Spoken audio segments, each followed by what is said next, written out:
Picture this. You sit across from someone in a meeting. A question is asked. Not violently, but surgically. A subtle jab at your competence. Your throat tightens. Your heartbeat trips. Your hands perform an apology. Your mouth hasn't spoken yet. In that moment, you are not a man. You are a nervous system begging for permission to exist. Most men live their lives like this. Not in battles, not in victories, but in micro-deaths. 1,000 tiny surrenders disguised as being polite. Your spine folds like wet paper. Your voice thins like air, escaping a punctured tire. Your presence becomes a rumor. And here's the violent part. They can feel it. Predators feel the tremor in prey long before teeth touch flesh. Powerful people smell insecurity, the way sharks smell blood in water. They don't have to attack you to beat you. They just have to let you talk. Because the moment you rush to explain yourself, you have handed them your throat. Niccolo Machiavelli said, "A prince who is always trying to be good will perish among those who are not." He didn't mean be cruel. He meant stop mistaking self-protection for moral purity. He meant stop confusing fragility with virtue. He meant this: if you don't learn to hold the frame, someone else will build a cage around you and call it respect. Think back. Not to your worst failures, to the moments that looked ordinary. A dinner table, a job interview, a date. Moments where your soul collapsed a millimeter at a time. Moments where a stranger's tone rewrote your identity. Moments where you handed over the crown before anyone asked for it. This is where men die. Not in war, not in heartbreak, but in the slow suffocation of their own posture. So hear this clearly. Act like a king. To be treated like one is not advice. It is a biological correction, a reversal of the trauma that taught you to shrink first and ask questions later. Because from this moment forward, you are not here to earn the room. You are here to evaluate it. And if that sentence felt like violence, good. It was meant to. Here's where it begins. Most men think power starts with results, with proof, with achievement. But Machiavelli would tell you something far less comforting. Power starts with perception. Reality comes later. You've lived this without realizing it. Think about the workplace. You've seen a man get promoted not because he was the best, but because he behaved as if promotion was a natural extension of his identity. He didn't wait for recognition. He acted like recognition was already late. Everyone adjusted to that narrative except you. Or think about relationships. You've watched a man who isn't the most attractive walk into a room and suddenly every head turns. Why? Because his posture doesn't ask for attention. It assumes it, and assumption, when embodied, is louder than beauty. This brings us to the first principle you must internalize. Psychology precedes performance. Posture precedes proof. Frame precedes fact. This is not motivational. This is mechanical. Machiavelli studied this in the courts of Italy. He saw men die because they were waiting to be understood. He saw kingdoms fall because leaders wanted to be liked. He understood that the world is shaped by the man who acts first, not by the man who is right. So let's talk about what kills you. Error number 1. You try to earn the room. You walk into work and hope your effort will speak for you. You walk into dates and hope your intentions will be enough. You walk into social situations and hope someone will notice your potential. They won't. Not because you don't have it, but because you broadcast uncertainty before you speak. Uncertainty is a scent.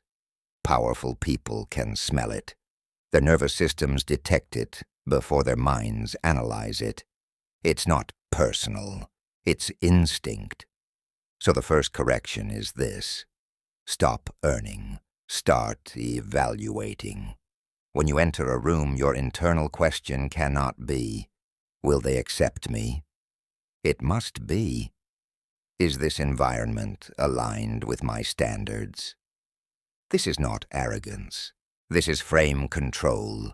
Frame control doesn't mean dominating others. It means refusing to be dominated by your own insecurity. Here's how it looks in the real world. You sit in a meeting. Someone challenges your idea. Your instinct is to over-explain, defend, justify. Frame control is doing none of that. Frame control is a short pause, a slow breath, a measured look, a simple, grounded response. I see your point. Here's why I disagree. No apology, no tremor, no rush. Because the moment you rush, you tell the room you think you are losing. Silence is not the absence of sound. Silence is a weaponized absence. Silence forces the room to feel you, and most men are terrified of being felt. This is what Machiavelli meant by power having a physical cost. He was not talking about violence. He was talking about the psychological discipline to hold the frame. Now let's dive deeper. The next time you enter a space, I want you to try something. Not a performance, an inversion, instead of, how can I fit in here? Ask, what version of me does this place deserve? If the answer is none, leave. Not dramatically. Just refuse to participate. This is how kings operate. They don't seek entry. They grant it. This shift alone begins the transformation. Not because the world suddenly changes, but because you do. And once you change, the world doesn't have a choice. Because here's something no one will tell you. The room doesn't need to like you. It needs to adjust to you, and it cannot adjust to a ghost. This is where theory ends and mechanics begin. If you want to act like a king, to be treated like one, you need a structure, not a mood. Moods die. Structures survive. Here is the framework. 3 steps. Simple, not easy. Step 1. Claim space, not physically, psychologically. When you enter a room, do not look for where you fit. Choose where you will be. Choose your seat. Choose your vantage point. Choose your pace. Kings don't scan the room for approval. Kings scan the room for architecture. Architecture of power. Architecture of hierarchy. Architecture of influence. Ask yourself one question. Where does the gravity live in this room? If it's not you, don't panic. Don't rush to take it. Just know where it is. Because until you know where the gravity is, you cannot bend it. This is Machiavellian. It is not cruelty. It is clarity. Step 2. Speak like a verdict. Do not rush. Do not overtalk. Do not explain. Do not justify. Your words are not requests. They are conclusions. A king's voice is not loud. A king's voice lands. So speak slower. Allow silence to harden around your sentences. Make people feel the cost of interrupting you. When you speak, you are not offering information. You are negotiating identity. If someone disagrees, don't collapse. Don't defend. Don't sprint to correct their misunderstanding. Say this instead. I see what you mean. Here's where I stand. Full stop. You do not need to be right. You need to be anchored. This is the difference between validation and sovereignty. Validation asks, did I get it right? Sovereignty declares, this is where I stand. Step 3. Withdraw without shrinking. Sometimes the room will not adjust. Sometimes the environment is too small for who you are becoming. Sometimes the frame you build will be met with resistance. When this happens, do not argue, do not plead, do not psychoanalyze. Withdraw, but do not shrink. Shrinking is when you leave in shame.